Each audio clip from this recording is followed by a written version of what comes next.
Welcome to the FEG Insight Bridge. This is Greg Dowling, Head of Research and CIO at FEG, an institutional investment consultant and OCIO firm serving nonprofits across the U.S. This show spans global markets and institutional investments through conversations with some of the world's leading investment, economic, and philanthropic minds to provide insights on how institutional investors can survive and even thrive in the world of markets and finance. We are honored to welcome 30-year investment veteran Jordi Visser to today's FEG Insight Bridge. He is the CIO and president of Weiss Multi-Strategy Advisors. Weiss, founded in 1978, has been a pioneer in the market-neutral style of investing, offering both traditional hedge funds and liquid alternatives. Jordi has been instrumental in Weiss's success. He has always been an innovative thinker with an uncanny ability to decipher current market trends. Not only will we hear his latest views on the market and the economy, but we will also discuss hedge funds, mutual funds, baseball cards, NFTs, handicapping horse races, and even green marbles. Jordi, welcome to the FEG Insight Bridge. Thanks, Greg. Great to be here. Before we dive in, we're going to jump around and do a lot of eclectic topics. But first, tell the listeners a little bit about yourself and how you ended up at Weiss. I got into the industry as a whole, first at Morgan Stanley. I had a love of analytics, not so much school, but definitely analytics. I joined Morgan Stanley in the controllers and risk management area and got the opportunity at a very young age to do some coding. And I think the big thing for me joining, when I say I didn't like school, 1994, 2 years after joining the firm, they helped with the launch of Netscape, which is the beginning of the World Wide Web, as we all know. And for me, that really accelerated my career because I found a love in learning on the internet, which I still have today. I'm insatiably curious. I learned about options through the internet and through books and Black-Scholes model and everything along those lines. And basically, in a very short amount of time after joining Morgan Stanley, I was trading derivatives in emerging markets and went to Brazil to open the office for the firm down there in 1997. Yeah, the emerging market crisis, LTCM. I was there until the bitter end and then left in January of 99 after Brazil devalued their currency. Came back, ran the S&P options book for the firm, and then left, started my own hedge fund in 2003, brought that team over to Weiss in 2005, and I've been here for 17 years. What made you join Weiss? Honestly, there were two things. One was George Weiss. Weiss at the time, it has a history dating back to the 70s. Very few people know the story of George Weiss, but he is one of the nicest people in an industry not filled necessarily or known for its charitable people. But George is an amazing person. He was the primary reason. But then the second thing was that we agreed on the philosophy of market neutral or absolute return. I was a macro person and thought there was no reason why you couldn't make money if the S&P was down 30%. And George had the same philosophy. And so I had a belief, which eventually led to me becoming the president and CIO of the firm, which was that a return stream of market neutral fits for all investors. But historically, it had only been really for institutional investors and large institutional investors. And so over time, I've tried to bring that in a way where everyone across the globe and retail can invest in market neutral. And so that was the reason I came on here, and it's been great since I got here. Yeah, it's been a long ride. You talk about market neutral and Weiss being one of the older firms doing market neutral. You're also a platform. There's a lot of platforms out there. So let's define some of these. So first, what is market neutral? So George is, if you kind of go through the history of both hedge funds and market neutral, George is one of the pioneers of them. And he started this out, and to make it really simple, he chose the utility sector, and every single position he would have long short in his portfolio was utility stock. So what he was doing in the 70s and into the 80s and what has expanded at Weiss was to run something that, again, was making money based on harvesting dispersion through trading opportunities and fundamental opportunities. If you've got one utility company that is trading at a 15 PE and another utility company that's trading at a 25 PE, and you think they should be very similar, George would basically long the cheaper one and short the expensive one. And when mean reversion would happen and their businesses would come, the valuation of their businesses would come more in line, he would switch it the other direction. If you had two companies that were 15 PE multiples and you thought they were the same business, so they were priced properly, but something happened in a given day and there was one seller who sold a huge amount of one and it fell to a 14 PE and the other one went up to a 16 PE, and then he would put that on there. So that's dispersion, whether it's both fundamental valuation or trading opportunistically. And that's what we're focused on. There are a lot of platforms, as you mentioned. We are mainly long short equity, and we are both from a baseball cards perspective, as we like to call them, and as we've built them out. We're looking for people that really understand portfolio construction and the ability of trading their portfolio around.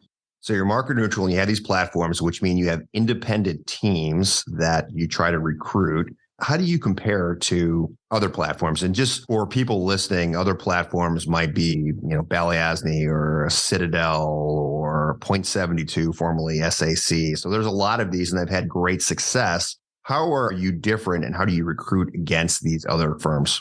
This is one of the things that's probably a good point to bring up is we're all called platforms, but when you call the Yankees and the Cleveland Indians, they're both baseball teams. They are baseball teams. They have the same rules. They have the same, position players. Everything is the same.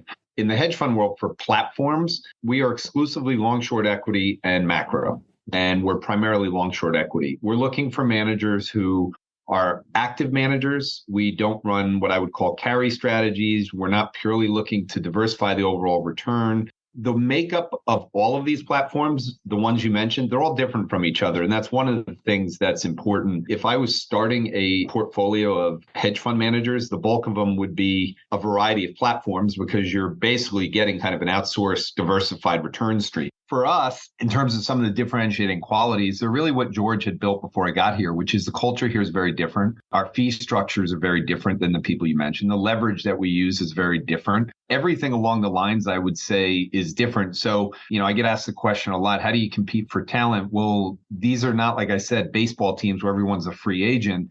The people that we hire, in a lot of cases, don't want to work for those competitors. I'm sure they have people over there that don't want to work for Weiss. It's just a very different thing. Every platform is different. Every culture is different. Every return profile is different. We're looking for people who have the ability of generating a 0.7 Sharpe with an expected return that they'll make money 65% of the years with an expected positive return over the long term. And if they're uncorrelated to the other strategies, we end up being able to generate a Sharpe ratio that's well above 1. That's what we've done historically over the 17 years. And that's what we're trying to do when we construct a portfolio. So the talent that goes in, sometimes we compete with people, sometimes we don't compete with people, sometimes we have people organically spin off. There's a whole variety of differences that show up. There's a lot of nuance, lots of shades of gray and terminologies get thrown around. But in general, right, you guys are often trying to do some of the same things. And platforms like Weiss and the ones we mentioned have had just tremendous success over the last 10 years, or in some cases over multiple decades. Like academically, shouldn't this not work, right? I mean, because you're often trading in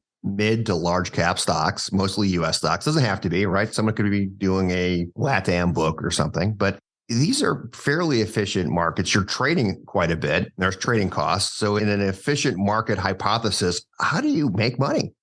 Well, there's a couple ways in this. I can only really speak truly for ourselves in terms of what goes on, but as efficient as markets are, like right now, if you put your money in 2-year notes, you're going to get 4%. So I'm bringing up the logic that there is an expected return in the S&P 500. There's an expected return in bonds. There's an expected return in hedge funds. Hedge funds, at the end of the day, if they do their job right, they should be a LIBOR plus a 300 to 700 type vehicle. When rates were down near zero and quant strategies were out there making the market more efficient, it was getting harder to make money. But the platforms, as you said, were still making money. At the end of the day, you hope that if, as my father taught me with racetracks, these are really, really smart people who dedicate, an enormous amount of time to try and figure out which companies are going to outperform other companies. There should be some edge in that. On a day-to-day basis, I don't think there's any edge, meaning if our managers make money 52% of the time on a day, that's a good number. Over the course of, like I said, 10 years, I expect them to make money 65% of the time. We've had some teams that have made money 10 years in a row. So I think in general, your question assumes that markets are completely efficient. They're not completely efficient. There's a return that goes back towards interest rates. And I think that's the way people should think about them. What you're hoping at the end of the day, if you go back to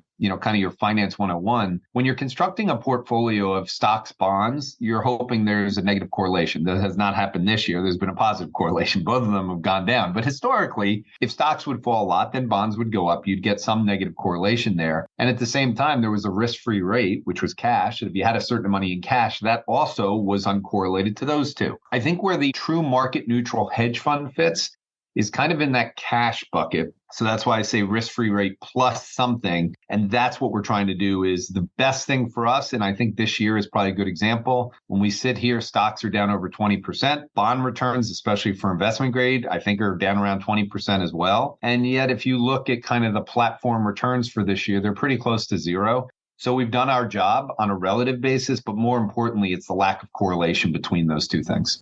In addition to sort of active stock picking, when I think of platforms, when I think of Weiss, I also think of risk management. I think that's sometimes the secret sauce. How do you risk manage these different individual teams? So I'm a systems thinker. And what that means is I'm never focused just on, okay, here's the portfolio, it's hedged today. What I'm really looking for is each individual investor that we have in there, that they know how to risk manage their own portion of the portfolio. So it really starts with what I mentioned. The baseball cards that we use have three components. One is what people look at, which is how much money has this person made? We're looking for consistency, but we're looking for performance, obviously. But it's how did they make the money? The first thing I'm trying to measure is their ability to construct a neutral portfolio. So that's the risk management. We're ranking all of our teams based on their risk management capabilities. The last thing is really their turnover. Turnover is a great way to hedge in general and to risk manage. If your portfolio changes constantly, then you're really not exposed to any big macro event. If it's constantly churning and moving around, number one, it's liquid. So if something goes wrong, you can get out of the portfolio. But secondly, if it's turning all the time, it doesn't have static factor risk. So we take a very complex thing. And if you looked at the back of a baseball card and you wanted to figure out who was a good hitter, baseball cards were my entree, honestly, into data analytics. It eventually turned into my father teaching me how to handicap horse racing. Eventually, it turned into me doing risk management at Morgan Stanley. Then it turned into me doing derivatives at Morgan Stanley, which is completely risk management. And so when I got to Weiss, all of those things became part of the way that we approach measuring the talent and the individual capabilities. So if 20 individual strategies are excellent at risk management and turnover, by the time you roll up to the top, the aggregate portfolio should look extremely risk managed well. And that's really what we do here. Yeah. Are you what your baseball card says you are? So if you're a 220 batting average and all of a sudden you're batting 500 or 600, is that helpful? Can you change? Well, here's the thing. That data you gave is not enough to decide. And that's the important thing. And that's what the baseball cards were put into. So we use well over 100 analytics to answer the question of, do we think this manager is going to make the 65% yearly numbers and average 5% plus a year with a little bit of leverage on top to get us to where it is? So if you start with how do we answer that?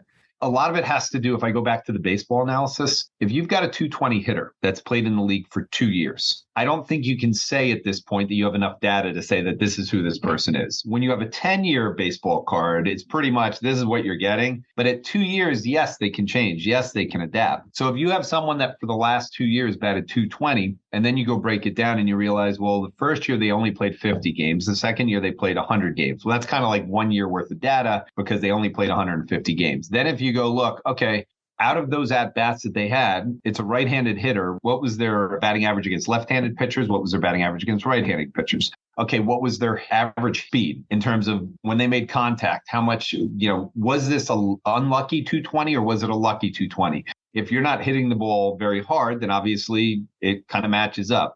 I'm going through that with some detail. That's the same way we do with the portfolio managers. Is this batter swinging at pitches outside of the box? So what we care about in baseball more than batting average now is on-base percentage. So if you're getting a lot of walks and your on-base percentage is 350, but you're hitting 220, okay, the person's got a good eye. Now let's see if we add in the speed of the bat and the contact side. All of a sudden, you can make it a better assumption on that limited amount of data. And that's what really, truly Moneyball was. We do the same thing with the portfolio managers. At the end of the day, I don't want to make gut decisions that, hey, this manager didn't make money the last 3 years. We had this situation with our energy team. For from 2017, 18, and 19. And the reality was ESG was impacting the space. You had a lot of platforms leaving the energy space. All of a sudden, you just had no one left there. And I thought the team did really well in a negative environment and thought once they started seeing better pitches, once there was no one to compete, there would be more inefficiencies in the market. And that proved to be right. Oil's had a renaissance. It's been a great sector to be in. There's not as much competition. So sometimes you make decisions purely based on analytics, sometimes based on quality of the person and what you think in the long run. And sometimes it's on the environment and what the changes are coming in. Maybe baseball is actually easier than investing. So if you're a 350 lifetime hitter, you're probably in the Hall of Fame. And if you're 400, you're Ted Williams. But you've got to be right like 50 plus 60% of the time to actually make any money in investing. And so I don't know. Is that right? Well, if I said to you approximately how many years is the S&P 500 up, approximately how many years are bonds up? Unfortunately, you're in a game where stocks and bonds are usually up over 80% of the years. Yeah. So for a hedge fund to be up, again, a manager to be up 65% of the time, there are regimes where they typically do better. What I try to do, and for the people listening to your podcast, there is a fairly predictable time of when hedge fund returns do well. I study this. So it's not just what Weiss is. I compare what happens to hedge funds in general. And if I said to people, do you think hedge funds do better or worse during a recession? Well, it's 99% of the people are going to say, well, they're typically going to do better like all businesses during growth times. I'm like, yeah, exactly. Hedge funds are like businesses. And if things are being rational and investors are and people are buying companies consistently and they're wanting their iPhones, it's a lot easier to predict how they're going to do. The multiples stay high. So hedge fund returns typically are the best coming out of periods like we've just been in. They typically do better than average to the other assets during the recession. But when you come out of them, there's usually tremendous opportunities. And the analogy I would say to investors right now, if you're looking to buy a house and get good value, you have a better opportunity right now to find a house with good value than you did during COVID when there was no inventory and when everyone was paying through the offer. So right now is a better time to be a buyer. And at the end of the day, when it's a better time to be a buyer in the stock market, when there's a better time where other people are going to come in, hedge funds usually have an advantage because they're the ones that are acting the fastest. Well, you better be a cash buyer if you're looking for a house because you want to finance it. I think rates are approaching 7, which is pretty high. So, well, actually, that's a good way to put it, Greg. To be honest with you, think of hedge funds as cash buyers. They always have money to put to work, where individual investors are very scared about the retirement. They're very scared. Hedge funds have a job to do. This is not a personal thing. This is hey, I have money that I have to go invest for my business. It's my job to do this. So they act faster and are always looking to buy stuff, even in the worst possible times. And I think that's an important way to put it is I would say hedge funds equate to kind of cash buyers in the real estate market when it's the only thing available. So you're a hedge fund, but you now offer mutual funds. So can you do a hedge fund strategy in a mutual fund complex? Only if it's liquid. Our underlying multi-strategy funds, the managers we pick, as I mentioned, we're in long-short equity, which is extremely liquid, and macro, which is extremely liquid. We don't have any credit strategies. We're not into converts or emerging markets or things that are less liquid. We are focused on the liquid side of the market, which means we meet the requirements that are there for 40 Act. We launched our 40 Act fund in 2015, and it was from clients who wanted access to it. Initially, it started with the fact that in 2014, we had our first negative yielding bond around the globe, and that accelerated into 2015 and obviously continued into 2021. Now it's almost gone. But negative yielding bonds from 2014 to 2021 were a very big story around the globe. And so people wanted alternatives to fixed income. So we were basically able to offer a 40 Act fund that had both our hedge fund, but was really meant to outperform the investment grade market. And that was what clients wanted. And I think we're always going to be that type of place that's looking for ways that we can distribute our return stream to enhance the returns of other types of products. Fixed income was the first one, but I think in the future, we've been getting more requests than ever for market neutral, as you can imagine, when stocks are bad and bonds are bad. But also, I think there's been since 2021 in January, when GameStop was a story, I even think long short equity funds that traditionally have more beta in them, which is not what platforms do, they suffered some significant losses that have been in the news. And that's led to kind of a deleveraging where people are looking now really for absolute return and market neutral.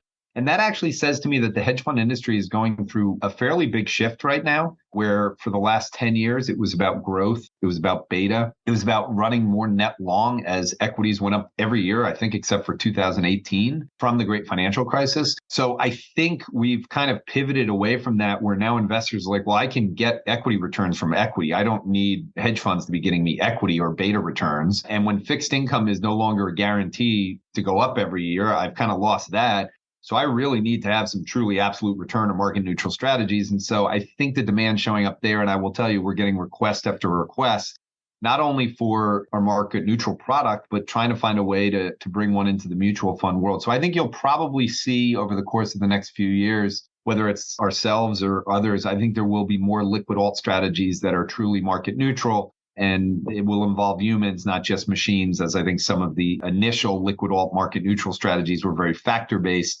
I think you're going to start to see some market neutral strategies come from human beings too. So let's kind of compare and contrast the flagship hedge fund to the mutual fund. So what do you give up if you're investing in mutual fund? You gain daily access, right? Are there positions in the hedge fund that are a little less liquid? You don't get there. Is there less leverage? Kind of tell people what they give up. Now, you're getting almost the entire hedge fund. The only thing, there may be a few positions that can't fit in there, but they don't change really the return outcome. So you are getting pari passu, the multi-strat hedge fund. And that was the reason why we didn't. It wouldn't work. And I don't think clients would be interested in it if it wasn't that. And it took us some time to get there. Again, by having managers who are forced to be in the liquid parts of the market, which also means no micro caps. I mean, you're in stuff that trades to where we want to be able to unwind the entire portfolio within 3 days, meaning the multi-strategy fund. So for the mutual fund, it's not an issue at all. That's the bigger fund is the multi-strategy fund. So we wanted it to be, and the clients wanted it to be basically exactly what it was in there. And that's what we've done is got it to the highest degree. There may be some commodity positions or things like that where they're just, we don't have a big enough position to where they don't go in. But the second that they are big enough, they go into the mutual fund the same way. Gotcha. So I had the pleasure a couple of years ago of attending one of your Monday research meetings, and it was great. But I was probably most taken aback by how quick you are on the Bloomberg terminal. So you're just rattling off information. You're like, hey, and look at this. And you're typing away and boom, something comes up. You're a wizard at that. And you're really good about kind of thinking about what investors should be looking at, what your PM should be looking at. So a couple questions for you. One, if you're an investor, and whether you have Bloomberg or FactSet or just Google Finance, are there a few charts that investors should look at all times? And then maybe I'll flip that over and go, what should they be looking at right now? Well, this is actually a great point. It gets back to something that I said before, and my father really taught me this. So when there's a problem or I'm trying to figure something out, let's say for the Bloomberg charts, I'm thinking about where the stock market's going to go. And that's the question I've been asked in my head. And someone says, where's it going to go? I'm going to create a story based on all of these charts. And that's systems thinking, meaning I'm taking one problem, but I'm looking at a variety of underlying pieces. The podcast we have In Search of Green Marbles those charts are meant to be kind of the marbles, meaning the data analytics or the data points that I think are the most important at any given time and the ones that are shaping what is going to happen. So right now I get asked a lot of questions on the market because it's obviously been front and center. People are nervous. My family's nervous. Everyone's nervous because stocks are down 20+%. Bonds are down 20%, which means their portfolio is down. And now you have house prices, which just declined last month for the first time since the great financial crisis. Everyone's now worried about what's going on. So the question I get asked is on this. So all of those charts try to tell a story. Now, the number one thing that I care about is going to be the chart of the S&P, meaning what has it done lately? Yesterday, it made the lowest close since 2020, believe it or not, which means all the gains that we had in 2021 are gone. We've been going down all year and we're down over 20%. But now that means we're unchanged since late 2020. So that's the first chart is I just look at the chart and say, well, what's it saying? Where's it been? It's still trending lower. There are no signs in it right now that it's going to go higher. Next thing I want to know is what's the path of the ISM or the supply management PMI that comes out every single month. That is the most real-time economic data. It has leading indicator components, new orders, less inventories. So it gives you a good sense of the manufacturing side of the economy, which gives you kind of an overall look as to what's happening. Now that peaked last year.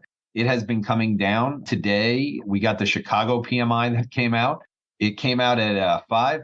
I sent out a tweet today basically saying, okay, every single time since 1980 that we've had a Chicago PMI come out at this level, the unemployment rate has started to go higher not too long after. The only time that just to kind of level set, 50 is sort of like even, right? So if you're above 50, you're good. If you're below 50, not so good. So 45, not so good. Yeah, just think of this. This is a survey, so it's soft data. Is your business growing or is it not growing? Okay, below 50 means 45% are say it is growing, 55% are saying it's not growing, so it's a negative number. So every time that we've hit this level of 45, going back to 1980, not too long after, the unemployment rate has gone higher. The only time that didn't occur over the last 42 years was in 2016 during the energy crisis. So the question is from most people, what's going to happen to the economy? Well, if the economy is going into a recession, which is normally what happened when we start having job losses, that means earnings will go into a recession, which most of the time means the S&P is going to go down. This cycle has been different, but that's the way I kind of go through it. So the number one thing to me is just what's the S&P been doing? And then the number two thing is what's the PMI or the ISM looking like right now? And I'll ask more about kind of your current market views, what people should be looking at too. But one thing I wanted to point out, systems for sure, but you're big on data visualization, right? I mean, so when I was in that meeting, you weren't pulling up spreadsheets or holding pieces of paper in your hand. You were like, hey, look at this chart. And I think that's really important. You seem to be a very visual learner. Yeah, well, this gets back to me why I said I didn't like school. So I just want to make this clear because I say this all the time. I ended up graduating college magna cum laude. So I don't want people to think that I didn't pay attention and somehow I got lucky into my... Got the GED degree and moved on. I did do well in school, but I was bored to tears. I think the whole concept of memorization, it's a waste of time to know, someone asked me an interview question once. Hey, if you have a martini glass and it's only half full, how much liquid is still in the glass as a percentage of the entire glass? And I'm like, do you think I memorized the volume of a cone and I have it right now? Is that really important to the job I'm going to do? But that is really what was quote unquote IQ. I never got into that. I've always been a systems learner, which means I am visual. I look at the problem and then I try to think about all the pieces. One way, I'm doing a podcast next week on longevity. And the person asked me a question on how I think of longevity. And I said, well, if I asked everyone what their one metric was for living longer, they're going to say their weight. And that's a very random answer that does not mean you're healthy. If you want to live longer, it's a very broad thing of protein, fats, carbohydrates, minerals, what your diet is, the diversity of it, the exercise you're doing, the genetics you have. It's a very, very, very big mathematical formula to actually get to the point of how you want to help it out. So the reason data visualization has always been important to me is because it's easier for me to learn that way. I don't find it to be boring. Everyone has children right now that are visualization like learners because they're on the internet all the time and they're switching from thing to thing to thing. My oldest daughter said to me, in the last, 10 years, I think you're the oldest living millennial. And there is some truth to it that I was kind of an ADHD kid who really liked a lot of stimulation. And that stimulation came from visuals. I don't like listening to boring content. And that's what I found school to be. All right. Well, we talked about a couple of charts that you always look at, S&P level, looking at the ISM, manufacturing, and what should investors be looking at right now? Is it the 10-year or is it inflation break-evens? Like, if you want to have a pretty good sense of where things are going over the next, 6 to 9 months, what should you be pulling up? Well, it's really interesting, Greg. I will give you a one word or a one thing answer in terms of there, but so I started with you attended the morning meetings that we do, and I do a lot of charts. And then on about every 2 weeks, I do a webinar. And that was asked for from the clients like you who would attend and be like, hey, it'd be great if you could kind of do the same thing you do in the morning meetings, but do it for us. And so I started doing that. Then all of a sudden, it was like, we'd really like more timely information. So we started doing the podcast last year. And then it continues like the markets are moving too fast. Can you send out something daily? So then it became, okay, I'll start tweeting this. And today I had sent out a thread just showing how important this one indicator is at this point. And I really do think this sums it up. So the market got weak from the beginning of the year going forward because of the uncertainty over where the Fed would go and where inflation would be. So this whole year has been about inflation and the Fed. So now here we are, and all of the inflation expectation gauges have gone down. In some cases, just violently down, particularly TIPS break-evens. You brought them up. 2-year TIPS break-evens have gone from a peak above 4.5. They're now at 2%. So we've more than taken out 60% of the inflation expectations for 2 years on the tips. They could be wrong, but that's the expectation. At the same time, 2-year yields have been going higher, partly because the Fed's been raising rates, but also partly because they've been using this sledgehammer approach of verbally saying, we want a recession, we want earnings to go down, we're going to kill inflation. And so the market is saying, well, wait a second, we think inflation's coming down. The Fed is saying, we don't care what you think until we actually see it. And I'll remind people listening, inflation is and always will be a lagging indicator, meaning it's the last thing to fall. The economy falls first, inflation will fall second. So even in the 1970s, when we had inflation, once the economy went into recession, inflation fell. So it's a lagging indicator. So the leading indicators, like I said, the Chicago PMI is already implying there might be a recession. Estimate revisions for companies are implying that there might be a recession. The thing that is driving all of this is this concept of real 2-year yields. That is nominal 2-year rates, which right now are around 4%, 4 and change percent. You've got tips, break evens, which are at 2%. So right now, based on that, you've got real rates, the differential of those two at 2%. Not that long ago, it was minus 2%. We've seen a dramatic shift over the last 2 quarters. I sent a tweet out on it today, just highlighting it. It's over 400 basis point shift, and that's been driving stocks. And that continues to move higher this month. It did peak the other day, but we're still near there. So almost every asset in the world that's been impacted, including the currency markets, bond markets around the globe, the Fed is the most important group in the world for the global, as I call it, Ponzi scheme, which is really the fiat system. The Fed is the main portion of that. And right now, they're still saying no fun for the near term. And as long as they're doing that, inflation's coming down, the market is going to continue to be worried. Yeah, that's great. Speaking of Ponzi schemes, I know you feel they're not Ponzi schemes, and I shouldn't say that I do either, but certainly some people feel crypto and blockchain and all of that, that it can be a Ponzi scheme. Some of the tokens are maybe, but this is something you've spent a lot of time in. And quite recently, you did a George Weiss NFT. So tell me about that, and then we'll talk a little bit about blockchain. Yeah, the NFT was really an idea that came out of the podcast from some of the listeners who had reached out. I had done probably 4 or 5 podcasts on Web 3.0 and the blockchain. Crypto gets all the attention, but I was more interested and continue and remain more interested on the potential of the technology and the impact it's going to have as a disruptive force in all industries. Fintech is going to be a big part of this. Anything in the crypto world leads back to innovation. It leads back to the blockchain, which to me leads back to the same thing that has made Web 2.0, which is really the mega cap tech platforms. They were not only disruptive, but what they did is they are disinflationary or deflation forces because they're really trying to find a way to be able to arbitrage the prices that are out there. So what Amazon brought to the world was price discovery. If you want to buy a good, you buy it on Amazon and you don't have to travel to 7 places where it might be different prices. You're actually getting price discovery on there for a variety of different things. What the blockchain is going to do is really reduce the middlemen even more. And by reducing the middlemen, costs should come down eventually. So we did an NFT to make sure that, number one, I don't know where this innovation is going to go, but just like if you bought an iPhone when it originally came out back then, you had a huge advantage in terms of as the App Store went, you already knew how to use it. I would say if everyone kind of laid out when they actually used Uber for the first time, well, you couldn't do it with a BlackBerry. You needed to have an iPhone, and you could judge how quickly people adapted to technology. So I'm a big believer that you adapt or die. I wrote a paper on it in 2013. And the NFT we dropped was really meant not to make money off of. You can't buy it. It was meant to show people in the world. And most importantly, and Greg, you can relate to this, I'm sure you have a lot of young people that work at your firm. The young people here care a lot about us focusing on technology. The baseball cards are technology. We're a human plus machine thought process because of my coding background. So by doing this, it was something that the younger people worked on. They were enthused about it. They loved it.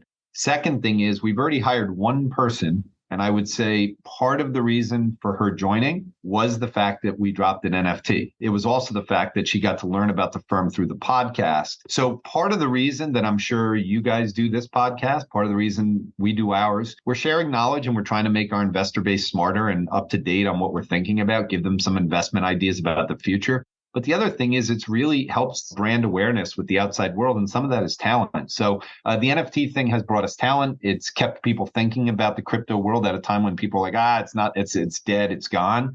Every kind of business can go out of business. I mean, we watch that. We watch that all the time. And I think the tokens in the world there are still not understood to a high degree. And I fully expect that the crypto world will continue to be the dominant beta play of innovation moving forward, the way it has been since 2019. I want to make sure I say this because it's really important for your investors. Since 2019, as we get through this September month, the S&P is only up for dividends about 20% since 2019. So that includes COVID years of 20 and 21, where the market went up a lot. It includes this year where it's down. It's only up 20%. Bitcoin during the same time period is up 150%. Ethereum, which is kind of the programming side of this and the ability for this to scale, is up over 1,000%. Everyone should have some percentage of their money in this other world, is my opinion. No, that's great. And I shouldn't say Ponzi scheme. We're true believers in innovation, and blockchain is a part of that. As I said on kind of our pre-call, there's actually a FEG token. It's not affiliated with us, FEG, the consulting firm, investment firm, but it's Feed Every Gorilla. And there's so many tokens out there, and most of those are going to be a big fat zero. But there's going to be some winners out there, right? And just like pets.com no longer exists, but Amazon does, right? So it's important to kind of be aware of it and invest in technology. But boy, there are a few just donuts out there. Yeah, one of the ways I want people to think about it, and again, I talk about this a lot when I'm asked to go on conferences. So if you invested in China in 2001, the GDP of the country was a little bit over $1 trillion in 2001. The GDP of the country now is close to 20 trillion. There were ways to make a lot of money on that. Alibaba from the beginning that it was launched, Tencent from the beginning it was launched, all of the companies related to China from 2001 to 2007. The reason I bring up China on this is I believe that the crypto blockchain Web 3.0 world is a country. It's a new country. It's $1 trillion GDP right now, $1 trillion market cap. I believe in 20 years, just like in China, it will be a $20 trillion market cap. The funding for this comes from the fiat world. The fiat world's asset size is about 400 trillion. There's talent and money going over to the crypto world because what it offers is something that the United States offered when we started having immigrants come over. People wanted to have more freedom. They wanted to have an opportunity to make more money, have more control of their own destiny. The crypto world is a less centralized world. You'll hear it as decentralized. I think it's a bad marketing thing by the crypto zealots. I think it's better to say it's less centralized because one's not going to replace the other. I think the two places will work in parallel, but I do think if people would view the crypto world as it's going to go to 20 trillion and not focus on which tokens will be the ones that generate that 20 trillion, I think Bitcoin and Ethereum will constantly be there because one is the banker, which is Bitcoin, the OG. The other one is the programming side. And I think both of them will do well. There'll be others along the way, but they will be part of that 20 trillion. And I think they'll continue to grow. That's great. No, thanks for sharing that. So I wanted to talk, you've mentioned this already a couple of times, but handicapping horses, something that I think you started doing with your dad, right? And just kind of helping him think about this and him teaching you, and then you bringing data along. And so you do a annual handicap of the Kentucky Derby. How did this start? My father owned claiming racehorses. My father was and is still a core driller, which means he drills holes in new buildings to put copper piping through for plumbing. He's 80 years old. He still does it today. He got hurt recently, so he's a little bit on off, but he's 80 years old still doing this. My father invented all his own equipment. He is a systems thinker, so he solves problems by thinking broadly about how to analyze it. If he is at a job and he doesn't have a source of electricity, a lot of people could solve that problem one way. What my father decided to do was, hey, I have a truck, I'll turn it into a generator and I'll drive it there. And he invested the money on his own to do that. And he turned a 350 diesel Ford pickup truck put a cap on it, and it was a diesel generator. And then he just drove it to the job site. He plugged into it, and it was enough to do it. That's kind of the way he approached it. System thinkers, generally from a handicapping perspective, handicapping is really a good way to think about markets on one sense. You always have a point to be bullish, bearish, and that gets into who's going to win. Who's going to win?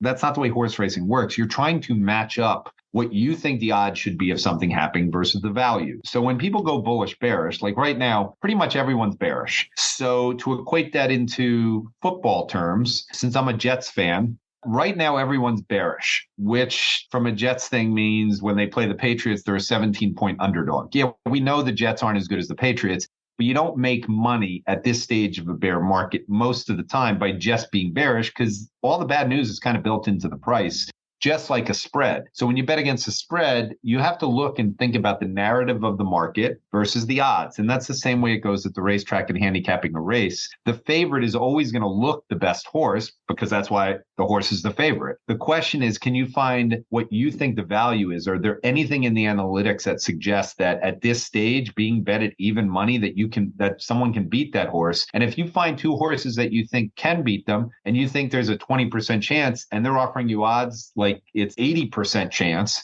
you're going to find places to find value. And that's what horse racing and handicapping does. It's different than poker, because poker, which I use a lot of analogies on, most of the baseball cards, I'm trying to figure out behavioral decision making. Handicapping for me is just, what do you think is going to happen in this race of all these distribution of outcomes? And where do you think the value lies on that particular scenario? So he got me into it. He showed it to me. He had claiming racehorses, cheap ones. He just taught me this stuff. And when I started getting into the markets, it became something that was there. And then some investor who knew, and my investors, because they're my partners, literally said to me, hey, who do you like in the Kentucky Derby? And I always would look at the Derby for myself. And I gave them so much data. They said, where do you get all this data from? I said, well, I handicap the race every year. And they said, do you want to write something up and send it to me? So I did write it up and sent it because I like writing. And that turned into an annual thing now, Greg. So no one lets me not do it. I've had people offer to sell it. It just goes out there for free. We put it out at the firm level. It's, 10 to 12 pages, and it has more analytics than you'll find. And I always joke, it'll take you longer to read the analysis than to watch the race.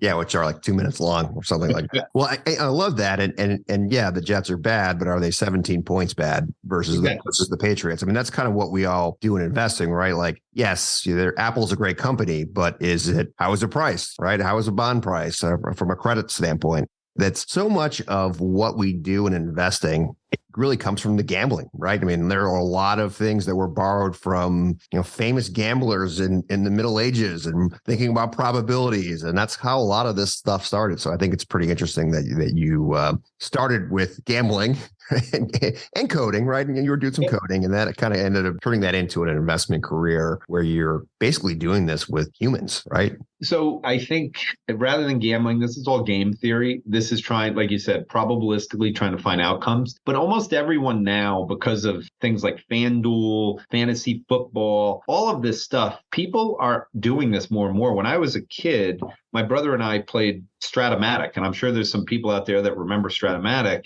That was kind of like using the back of baseball cards to play a game without the actual players. So that was kind of like fantasy football back in the 1970s and 80s. And I did that with some of my friends. We'd play Stratomatic together for hockey, for basketball, for baseball. So I think there's an element of game theory that people are getting more comfortable with right now. It's one of the reasons why I think the market is really good about discounting things much faster. This is the most unique year that I can find on record where the stock market has already fallen from its peak over 25%. Normally at this point, we're in a recession. We're not there yet. We might be there. So the question I get asked the most is, if the market's already discounted in price, and the best way to say that is like what you said, the odds on the market have changed. The multiple peaked somewhere around 25 to 26. We're now down to about 16, meaning the prices have gone lower, earnings are still growing. So the market's discounting that there's going to be a recession or that there's other alternative because interest rates are going higher. And that is an alternative for stocks,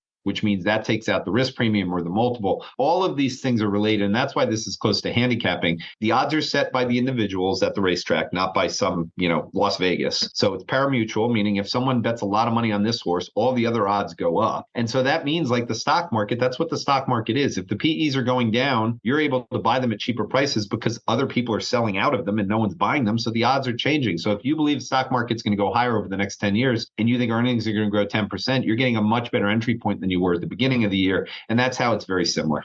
Yep. Love that. All right. You had mentioned health and wellness. I know that's a big kind of a mega trend that you think about. What are some other trends that investors should be thinking about? Well, let's do two things. I actually think the most important thing. So we talked about crypto. That to me, I've already gone through it. I think that's going to be a big thing. Focus on the blockchain and Web 3.0. No doubt in my mind that that's going to be important. I don't want to minimize the health side because I want people to visualize the fact that for the last 200 years, we've done really well extending life. So lifespan and longevity have already increased. So you've gone up significantly from what the lifespan or the longevity expectations were in 1950 to where we are today. What I think is now embarking is the most exciting thing I can think of. I'm not really sure about, books that people have bought, like they might have certain things, but if you want to know one book that pretty much everyone's bought, it's a self-help book. It's something to make them happy. Extending the ability to be healthy until the day you die is one of the mega trends that's happening. We have a convergence right now of exponential data, exponential innovation, demographics, which means we've got older people. Those older people control most of the money in the world, which means when you get closer to the end of your life, you're going to spend a lot of that money on trying to extend that party for a long time. And so you've got the capital there of the baby boomers that are going to help fund it. You have the government, which needs people to be healthier because diabetes, dementia, all of these things are costing a lot of money. The healthcare costs have expanded for people in this country. So if you can find a way to find cures and find help for this stuff, the government will be allowing this to go on. We had a dementia drug announced this week from, I forget which pharmaceutical company it was related to, but one of them. Eli Lilly has a drug out for diabetes, which has got a lot of attention. These are the drug side, the pharmaceutical side. I mentioned the data and the technology converging with this capital and stuff, but you also now have finally the ability to go to the cellular level and nano. And this is the most important thing. We've gone from a symptom care thing or trying to get help blood pressure, help cholesterol. When you get to the cellular level, you can finally ask the question, why do we age at all? And how do we slow it down? How do we remain healthier for longer periods of time? So whether it's the biotech industry, the pharmaceutical industry, it was Biogen that had this drug approval this week. And I forget where the stock finished that day, but when it opened, it was up about 50%. I mean, these are the types of moonshot medicines that are going to be coming out. We just saw that messenger RNA, CRISPR, that helped with the vaccines. This is at the beginning of an acceleration that to me will remind everyone of the decade of 2010 to 2020 when you didn't realize what an iPhone would be when it first came out. Even tech people didn't think it was going to go anywhere. Think about what happened to the market caps of these companies. Well, when you find a drug that helps with diabetes or one that helps with dementia, or what Moderna did after the vaccine came out, you're going to have a lot more of these moonshot situations. So I think the extension of life is just of health as opposed to life, where the final 8 years of your life will now be healthy. That's going to be a big part of this. And the only other innovation that I'm really focused on, or the third that I think is a big deal, is energy independence around the globe. Obviously, energy independence was a big thing for the US with fracking. We're headed towards less fossil fuels, and that has led to a lack of investment on the fossil fuel side. Well, with Russia invading Ukraine, that has put a lot of pressure on the Europeans to also become energy independent and get off of needs from Russia. That is a big story right now with the pipeline. It's going to be a big story all winter. So right now, energy independence and speeding up the need for solutions of fusion, solutions of nuclear, all different types, reopening the fracking arguments and doing it for a period of time. I think this has all forced us into a place that is very, very positive for the long run. It should be positive for inflation as we kind of get off of this killing the supply side of energy for the time being, but actually speeding up the solutions. Those are the innovations that I think are going to change our lives over the next decade. And that means they're very, very investable. All right. You heard it here first. So if people want to hear more, I mean, you've mentioned blogs and tweeting, and where can they go? Where can they find you? And what are green marbles? Like your podcast is called Green Marbles. Why? Yeah, the podcast is called In Search of Green Marbles.